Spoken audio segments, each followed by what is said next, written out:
Štafeta je kolektívny šport. Môžeme ju prirovnať k reťazi. Keď jeden vypadne, tak vypadnú všetci. A je to dosť namáhavé. Aj časovo, aj kondičku musíme mať.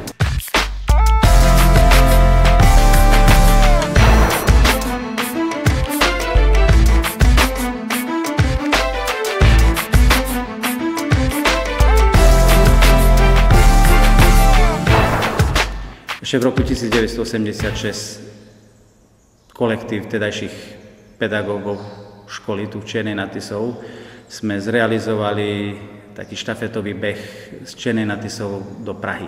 A nakoľko je to olympijský rok, tak z toho dôvodu som vlastne uvažoval nad tým, že čo by bolo zrealizovať alebo takýto štafetový beh do Londýna, teda do miesta dejiska 30. letných olympijských hier.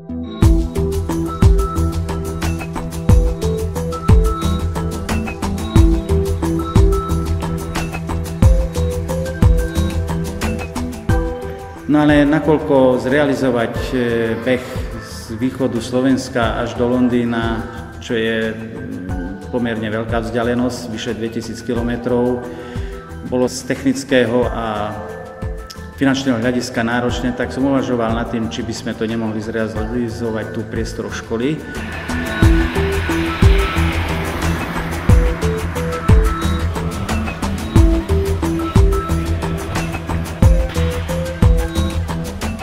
Keď som sa prvý raz dozvedel o tomto akože projekte a kolega Janošík ako učiteľ telesnej výchovy mi to povedal, tak som si bol vedomý toho, že koľko je to 2124 km a ešte akože má to zabehnúť 50 žiakov a má to byť maratónska vzdialenosť. A som sa ho pýtal, že on ako učiteľ telesnej výchovy, či vidí, že títo žiaci sú takto trénovaní.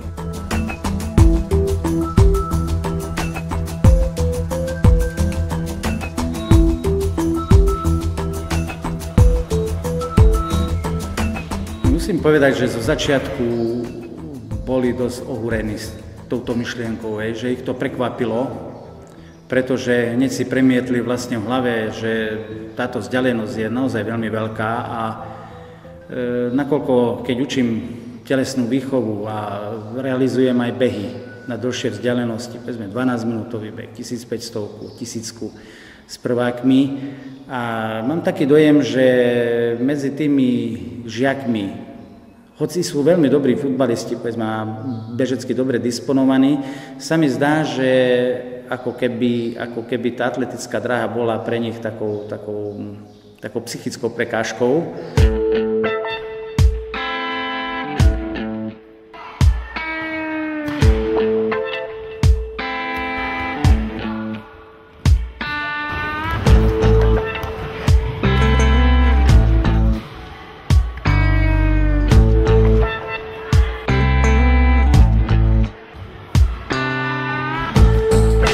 Šport pre mňa znamená veľa, lebo som aj zvykla športovať.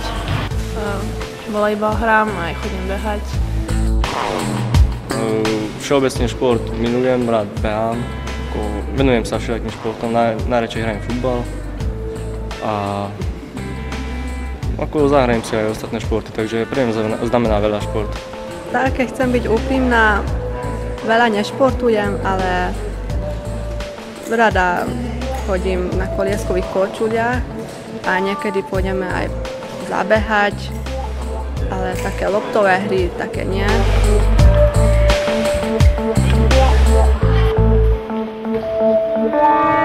Športujem aktívne, venujem sa najmä behu. Podľa mňa každý človek by mal športovať aspoň 1 hodinu za jeden deň.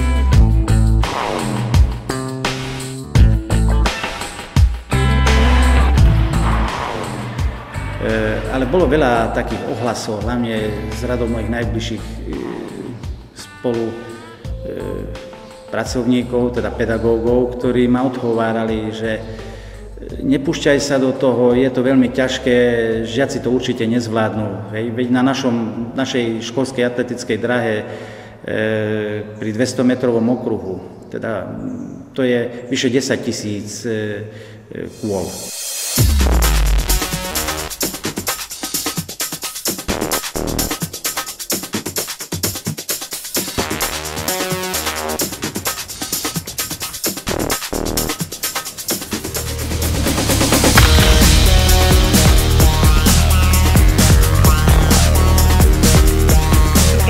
Na poslednú chvíľu som sa prihlásila. Keď mi pred rokom pán Janošik povedal, že chce urobiť takúto akciu, ja som mu hovoril, že ja chcem tu byť. No presvedčali najprv. Ja som si myslela, že to nebude také ťažké.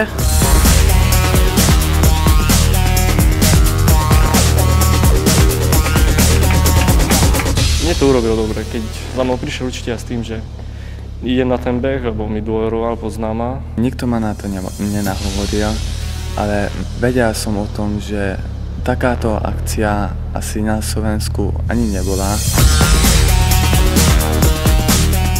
Bolo tak, že sme išli s pánom učiteľom na ihrisko a len sme tak behali a on nám meral čas, 1 kilometr. Rád športujem, tak hneď mi úplne dôveroval s tým, že idem do toho a to naplno dám do toho všetko. Jednoducho som nemohol toto nevyužiť.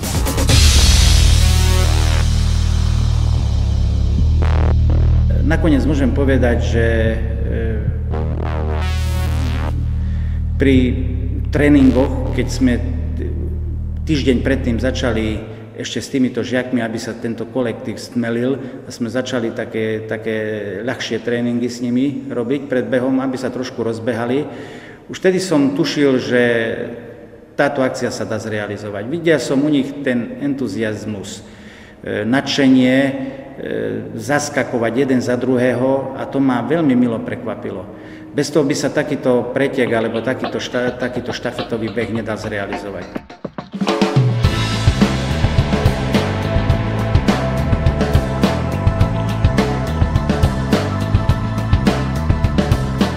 Ako som prišiel, mal som veľa energie, išiel som, drejal som ako som mohol. Nepredstavila som si to tak, ja som si myslela, že už v nedeľu budem doma alebo v nemocnici. Ja som si nemyslela, že tu budem, že to vydržím. Ale potom som mal dosť veľké problémy s kolenom. To nešlo o to, že fyzicky to bolo ťažké. Bolo to ťažké fyzicky, ale ešte ťažšie psychicky to bolo ťažšie.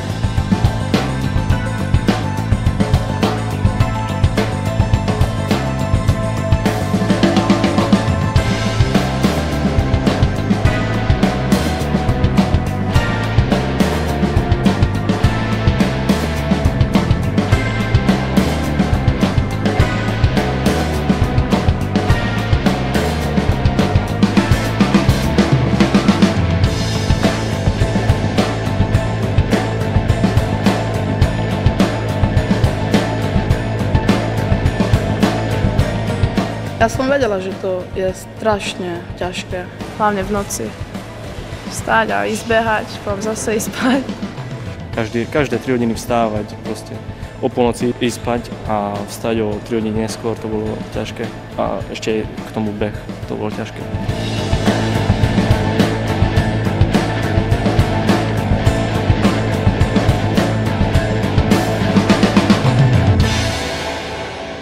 Nepochyboval som, ale mal som obavy.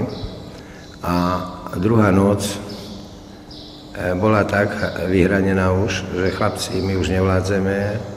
Tak som sa ich spýtal, či to vzdáme, lebo ja som tu bol 5 nocí s nimi a 6 dní bez nejakých 9 hodín dokopy, čo naozaj si človek potreboval aspoň trošku oddychnúť. A hovorili, vzdáme to chlapci? A oni hovorili, pane rejte, my to nevzdáme, my tu musíme ísť ďalej.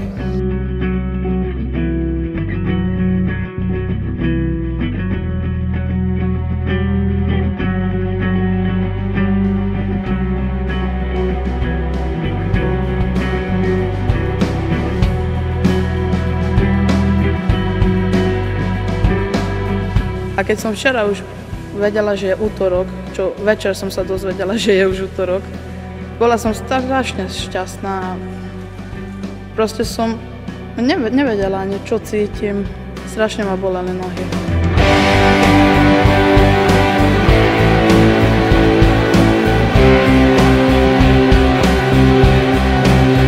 Nikoho nezaujímali žiadne zranenia, ani žiadne natiahnuté svaly alebo kĺby, nič. Proste len ísť. Mňa z tej dráhy nikto neodniesie. Ja to musím dokončiť. Čím menej dní bolo dozadu, tým bola morálka celého družstva väčšia. Veľmi sme sa tu zblížili a tak s chlapcami ako dievčatami. Pomáhali sme navzájom. Na chrbte som ich nosila vnúka v noci. Strašne ich mám rada. Máme lepší vzťah oveľa s učiteľmi. Čo?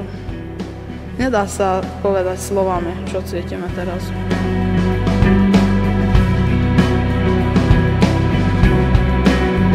A čo sa mi najviac páčilo u tých mladých ľudí? Že oni bojovali jeden za druhého. Proste ten, kto bol silnejší, povedal slabšiemu, teraz si oddychnú, ja zabehnem z teba. Potom ten slabší, už keď už tamten mal toho plné zuby, povedal, tak teraz ty si oddychni, ja zabehnem za teba. Alebo dievčatá nepustili, videli, my sme vôbec do toho nemuseli zasahovať. Že tie 5 týmy po sebe ako išli, tie spolupracovali a proste takto sa manažovali, by som povedal, alebo riadili, že kto kedy bude behať a cítili oni v sebe, že áno, ja to viem zabehnúť, alebo nie. Hej. Dneska určite budem spať. Ale možno sa mi bude aj o tom snívať ešte dlho. Bola to nádherná vec a keby sa mi ešte jedna taká akcia podarila v živote, tak ja som ich veľmi veľa robil, ale toto takú ešte som nemal nikdy.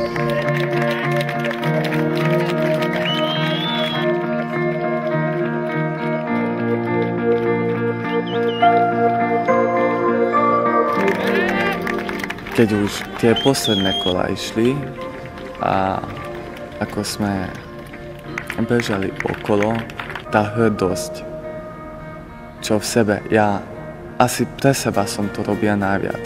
Nie pre iných, ale pre seba, aby som dokázal, že ja na to mám, že ja to môžem urobiť.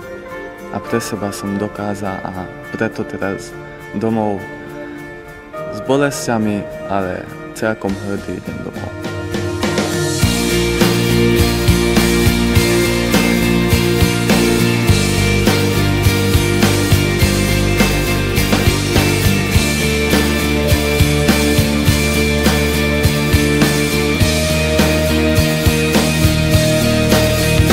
Bude mi to chýbať, tých 5 dní. Aj ten kolektív, aj učitelia, aj to, že sa v noci netreba zobudiť, že idú behať. Všetko mi to bude chýbať, bolo to super. A išli sme na ten posledný beh, tak to bol nezamýtiteľný pocit. Ten proste len raz je za život, on už nebude. Raz bola, už nebude. Preto stále zostane tu.